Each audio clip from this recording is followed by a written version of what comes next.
Hi everyone, good afternoon, good evening, wherever you are in the world. Thank you for joining us today. Today we have got Barney Dines, that is the CEO of Heritage Parts Centre, joining us today, so my boss. He should be along any minute now. So my name is Steph. I've worked at Heritage Parts Centre for just under a year now. I actually control the social media. I do a lot of the email campaigns and working on collaborations with my colleagues. So you may have seen me at some events or something like that. So I'm just waiting for Mr. Dines to join us.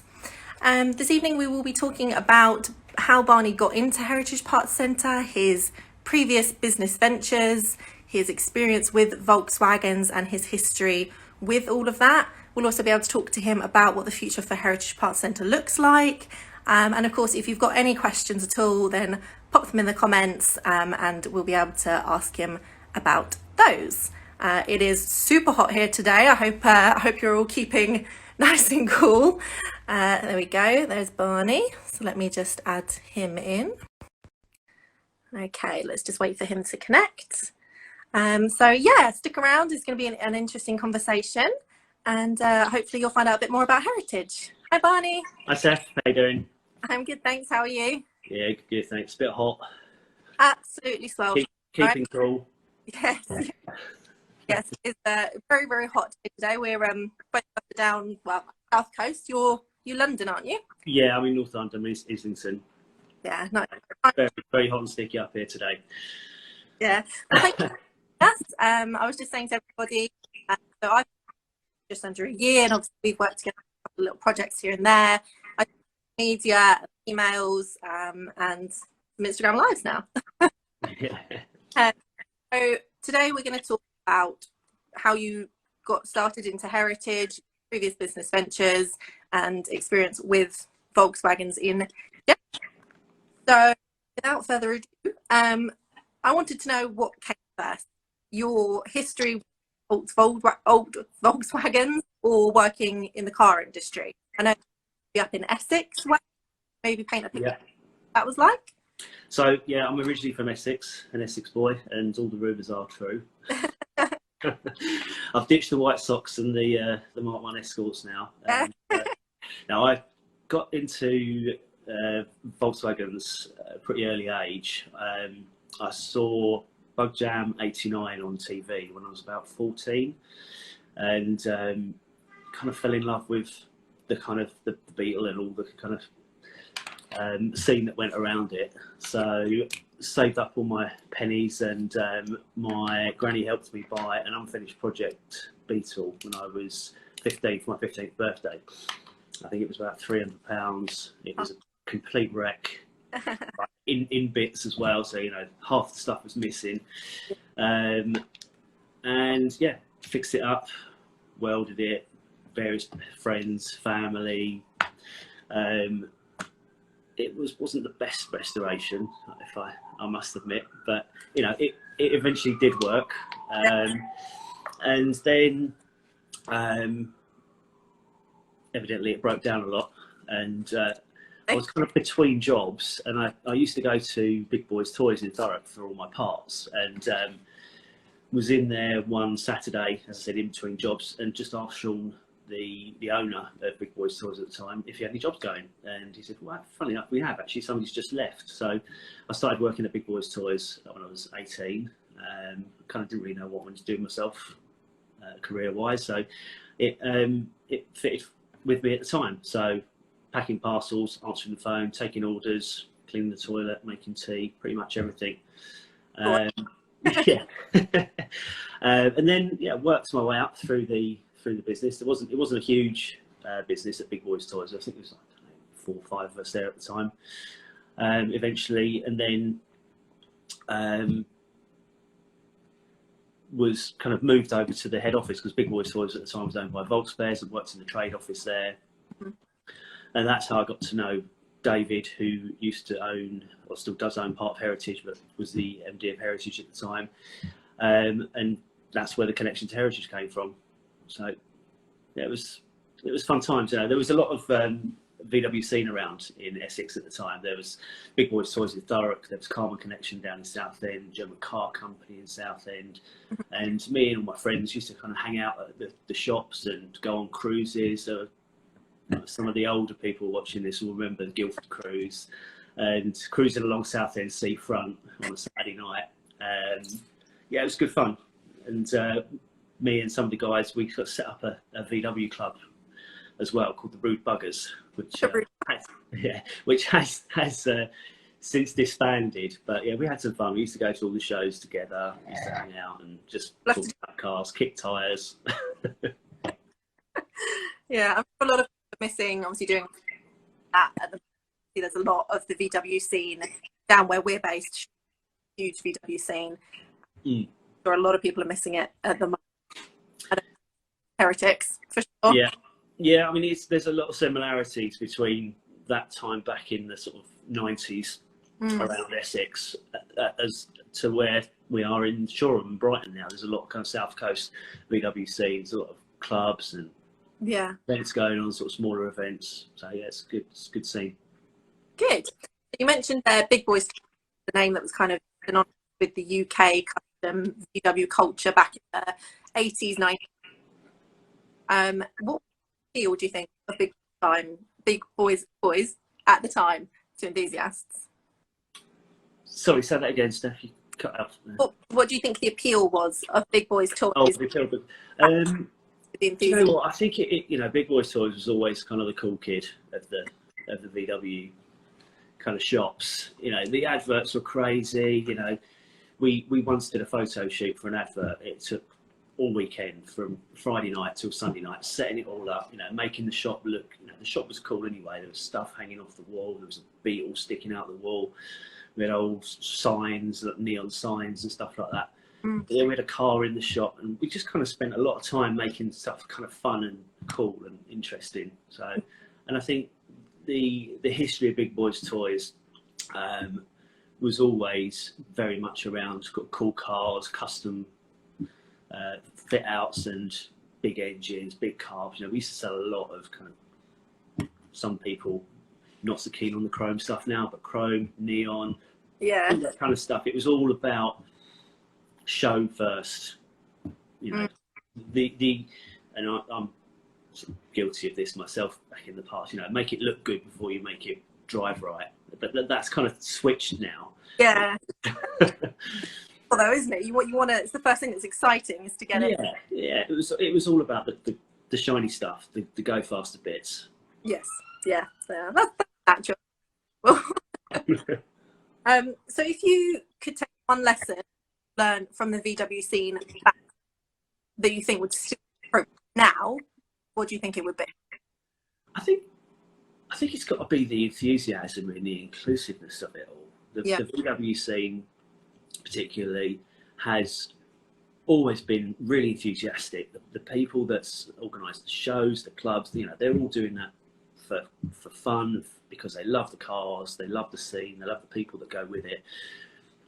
And you know, no matter what your car is, if it's a really top-end show car or it's a daily grassroots daily driver that you're just keeping on the road, everybody's just as enthusiastic about all the cars. And I think that's such a cool start. And then when we introduced Porsche in 2016, you know, there's Porsche guys coming down, and there's even non-VW and Porsche cars coming down. There's loads of classics, modern classics, some custom cars. You know, we've had some really cool BMWs and Mercedes, Audis. Some really buoyed up Japanese cars as well. It's, you know, it is so the whole car scene is really inclusive. Yeah. Heretics, like I said, we've got variety. I mean, I think the last one, September last year, we were tailback down the road, and there every type of VW and more to look. It was such a great feeling of community. Very nice. Yeah. So, some of the more seasons in past will remember Street Style and Power as a standalone business based in Thurrock. So how did SSP come about? So SSP was the brainchild. So I'll give you a little bit of history, wind back a little bit. So working at Big Boys Toys, how I got into heritage was that I used to sell stuff to, or Big Boys Toys used to sell stuff to VW Heritage, and VW Heritage used to sell stuff to Big Boys Toys. And I was working with Paul, who's now my business partner, and we were in the process of trying to buy Big Boys Toys from the then owner, and that kind of fell through for various reasons. And part of the deal was we were working with David at Heritage. He was going to come in with us to buy some of the Big Boys Toys. He said, if that doesn't work, come work for me. We'll set up a custom branch of Heritage, and then I'll sell you part of Heritage, and we'll run Heritage and this new custom division as a joint venture. So that happened, and Paul and I and David set up Street Style and Power, which was in Thurrock, near to Big Boys Toys, and it was a big, again, very similar model to Big Boys Toys. Yeah, big flashy shop, warehouse style shop, lots of custom stuff, car in the showroom, things like that. We had big open days with barbecues and things. But eventually that kind of became a bit unmanageable. It was having the two places together. We had such a big range of stock that no matter what we put into one, we always needed it at the other one. Yeah. As mail order became more popular and online sales went up, the traffic to the shop started to go down. So eventually we closed it as a shop and moved it into Heritage to become one entity. That's why, as now you can get custom parts and standard parts, original parts, resto parts, all from Heritage. And SSP is now a brand for some really nice stuff. Yeah. So gorgeous wheels, very flashy. Yeah, wheels, exhaust, stuff like that. Very flashy. Yeah. Yeah. Don't forget to check them out, everybody watching. Got that. Right. Get that in there. Not everyone will be aware that Heritage bought Big Boys in 2008, and it was under that business that it entered the water cooled scene. Can you talk about that from this point of view? Yeah, so I think, I joined Heritage and we set up SSP in 2002, and 5 or 6 years later, Sean, that owned Big Boys Toys, gave us a call, said, do you want to buy the Big Boys Toys name and database and stock? He was going in a different direction with it. Sean runs a company called AMD Technic, which do high-end tuning for more modern cars. Yeah. VW, Audi, Porsche, BMW, anything like that. But they do a lot of remaps and things like that, which wasn't really our bag. But the older classic stuff, he just didn't want to do anymore. So he said, there's this kind of chunk of business that I don't really want to work with anymore. But you guys are kind of doing a really good job with the classic, particularly water-cooled VW industry. Yeah. So we were like, okay, yeah, that sounds like a good deal. So, deal was struck. We took on the Big Boys Toys name and we used it as our entry into the water-cooled scene, so Golf, Sirocco, Corrado, etc. And we still actually have got the Big Boys Toys name. We still have it as a limited company, but we just don't use it anymore. Again, we sort of amalgamated it into Heritage. It was a lot of work to maintain 2 brands, 2 websites, 2 sets of catalogues. So we pulled it together. And now we have air-cooled VW, water-cooled VW, Porsche, all under the kind of Heritage moniker. We dropped the VW from our VW Heritage name. I can't remember what it was now. 2016 or 2017. Partly because we started the Porsche part of the business under the Heritage Parts Centre mantle. It was always in the pipeline that we would move it all under one again. So as we've kind of moved on, we've kind of amalgamated the business together. Yeah, little of everything, really. Yeah. Umbrella. Yeah. Yeah, which is good. Again, community with with every kind of type of style and mark, it works well to kind of merge it all into. Yeah, I think particularly with, I mean, at the time we weren't sure if the air-cooled guys and the water-cooled guys would play nicely together. Turns out they do. Yeah. And same with the Porsche thing. We weren't sure if the Porsche guys would play nicely with the VW guys, but yeah, it turns out they do. Everybody gets on really well, and it's a fun time, fun place to be. Yeah. Our Dave has just commented saying it was 2007 that we went from. Oh, thanks, Dave. Thanks, Dave. Yeah. So in terms of yourself, I mean, I know you're not a car collector. You've had a fair few. What have you had? What have I had? Okay, well, as I said earlier, my first car was a 73 1200 Beetle base model. Had that for quite some time. Restored it badly, crashed it a lot, broke down a lot. Then had a few others in between. Had another Beetle, had a Type 3 fastback, had a bay window,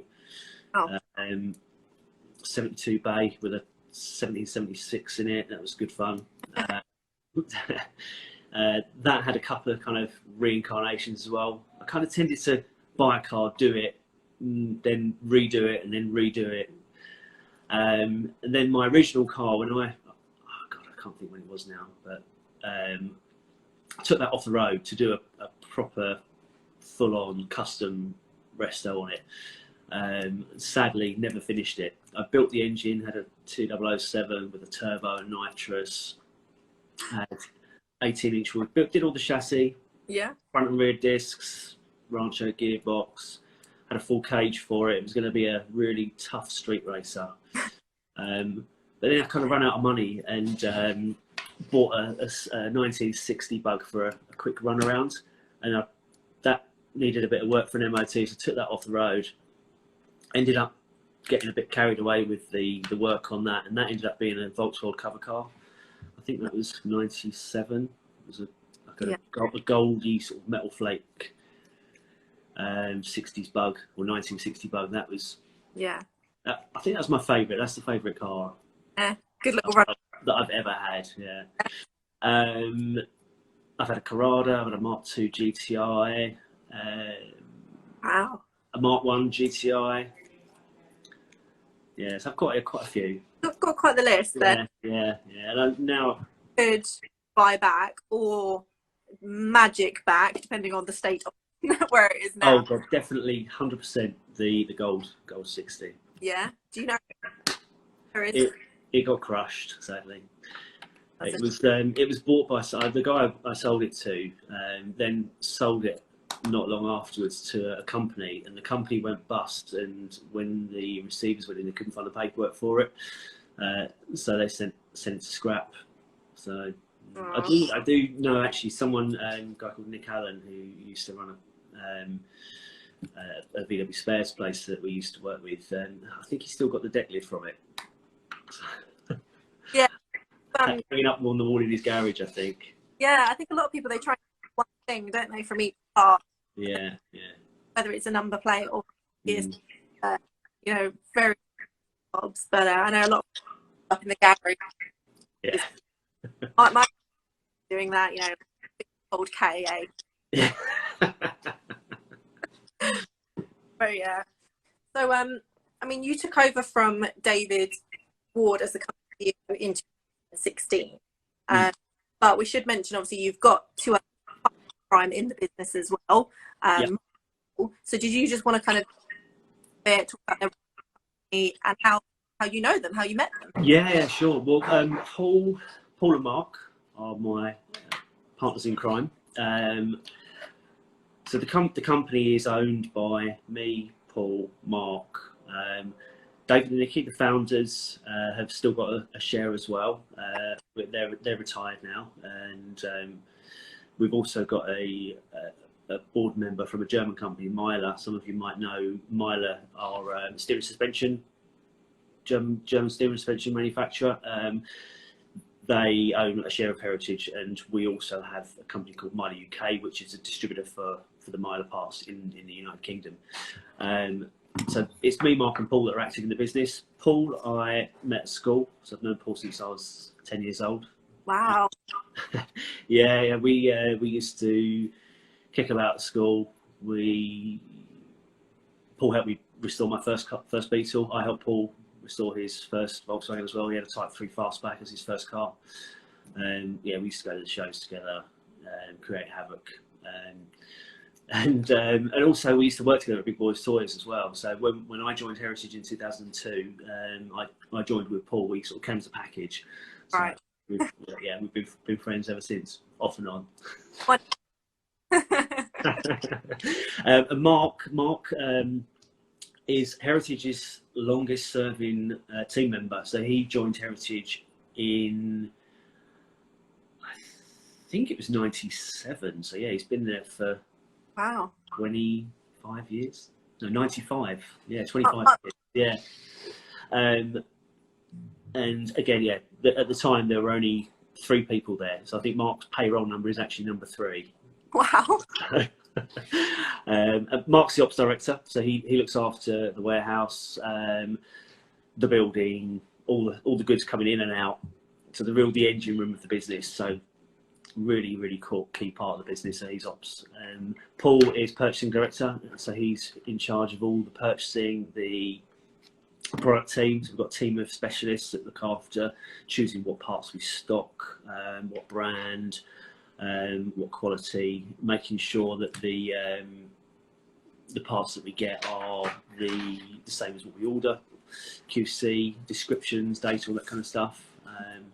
And Paul's been doing that since day dot. So when we were working together at Heritage, I was on the sort of sales and marketing side, and Paul was on the purchasing side. So, Yeah. So as well as being CEO, I'm also sales, marketing, and e-commerce director. So I've kind of got a few hats. Yeah. Yeah. So Heritage is, we spoke about briefly, it used to be VW Heritage, now it's Heritage Parts Centre, obviously. Yes. Porsche now as well.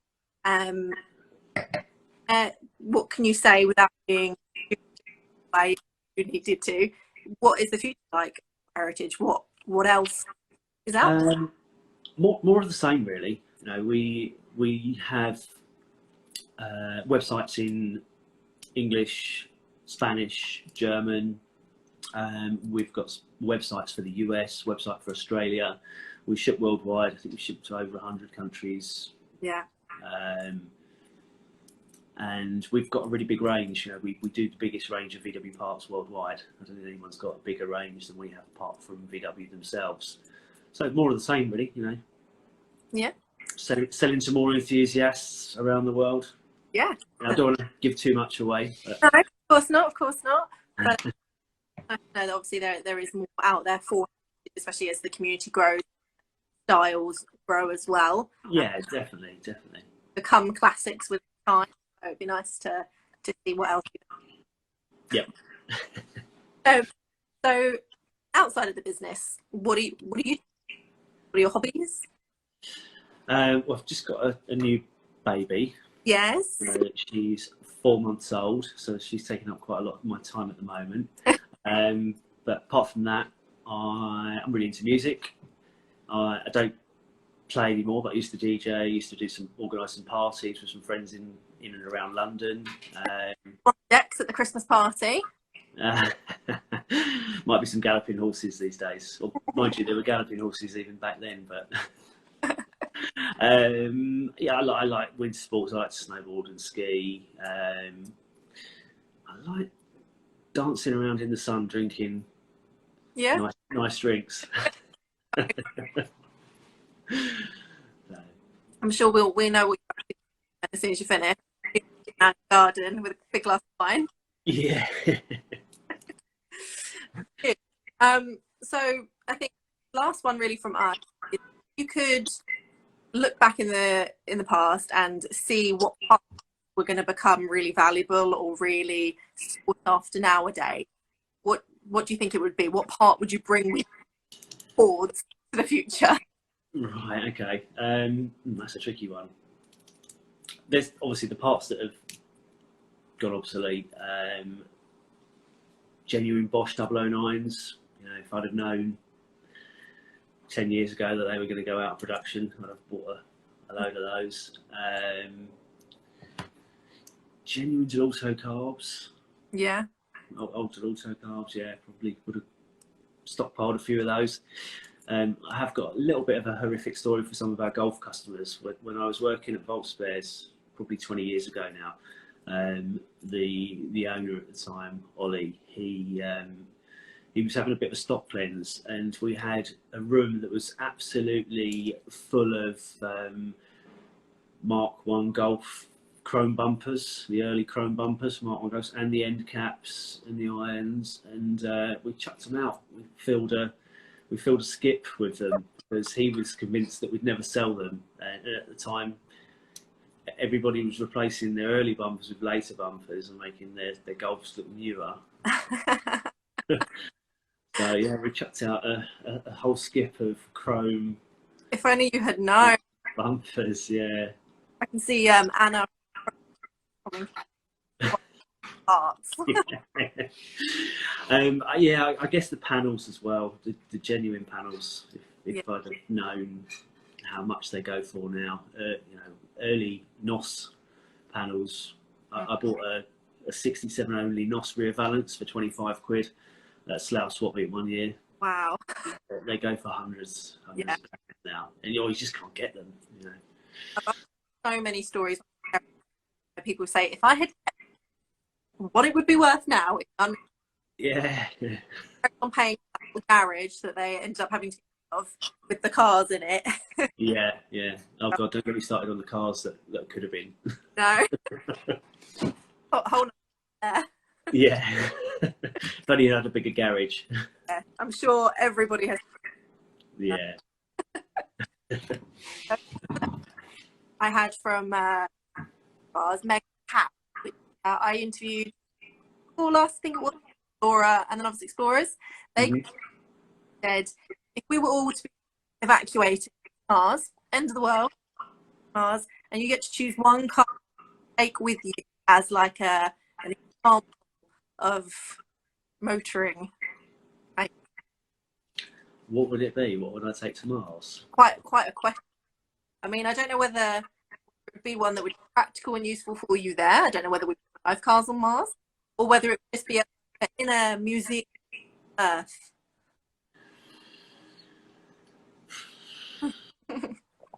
Blimey. I guess it would have to be a Porsche GT3. Yeah. Oh, yeah, it's Porsche GT3 RS, I think. You're partial to a Porsche. That. Yeah. I've got a 997, which is my current hack. Yeah. It's not seen a lot of mileage recently. It's hauled up in the warehouse at Heritage, gathering dust and flattening its battery. Yeah, it looks nice. I do look at it every now and again when I go have a look through the window. Have a look through the window. So yeah, it's given way to a more family friendly daily drive now, unfortunately. Yeah. Although I think I can get the car seat in the back of the Porsche. You can try. I'm pretty sure, yeah. I'm going to give it a go. Fair enough. Guys, I'm just going to see if anybody has questions in the comments. If you do have any questions in there, try and get them answered for you. Let's have a look. So, we've had people from Heritage saying, poor Mark, he is off every time. Yeah, this is why board parts. Dave said thought they'd be easy to get aftermarket, £40 each side from VW only. And Anna agrees, but she should stock up. There you go, a little bit of and Steph said that they would take a 911. Yeah.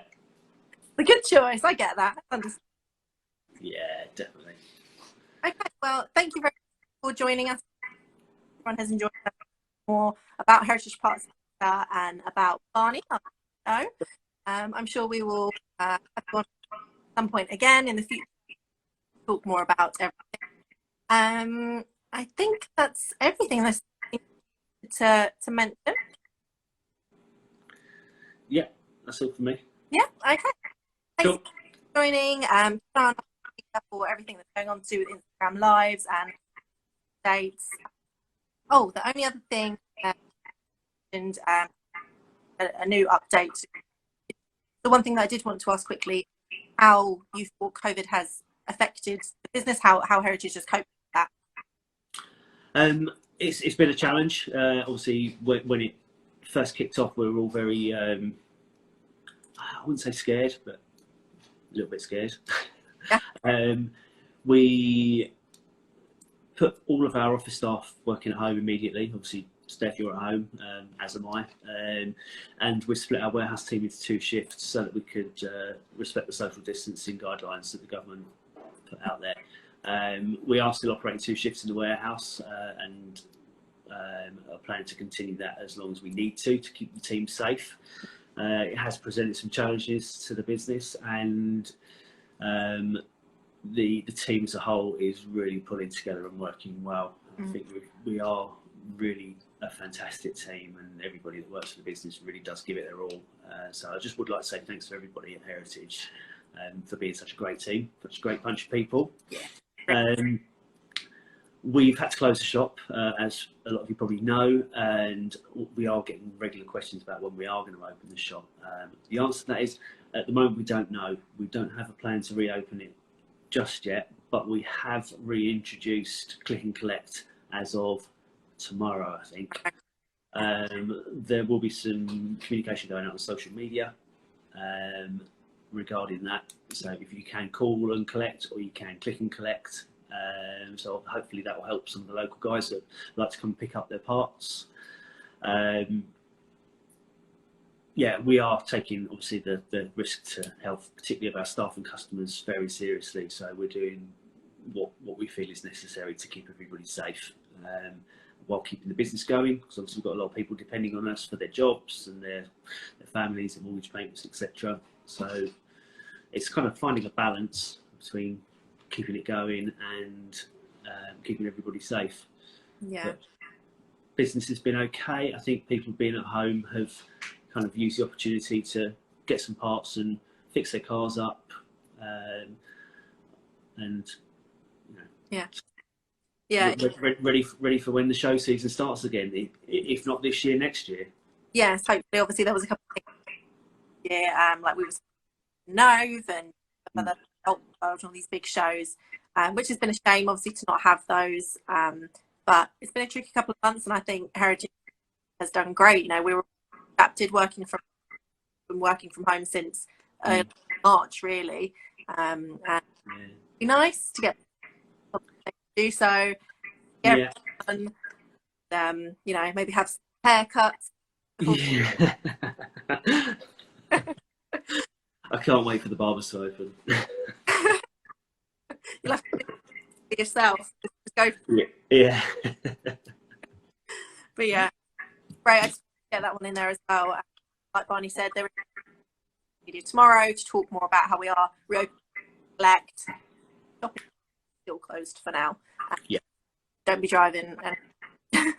No, don't. Do please call ahead. Yeah. Worst case, if people do turn up and they haven't pre-ordered, they can ring us and we can do the order over the phone for the warehouse pick. But the key thing is that there's nobody in the building that can take an order. So it's not that we don't want to take your order, it's that we don't have anybody there that can take your order. Exactly. All about staying safe right now. So, but yeah, thanks for joining us, and thanks everyone for hopefully coming fairly soon. Guys, keep media for that. But next time it was my colleague Andy, into guys as well. So yes, thanks very much. Barney, go. Thanks, Steph. Done. See ya. Take care. Bye.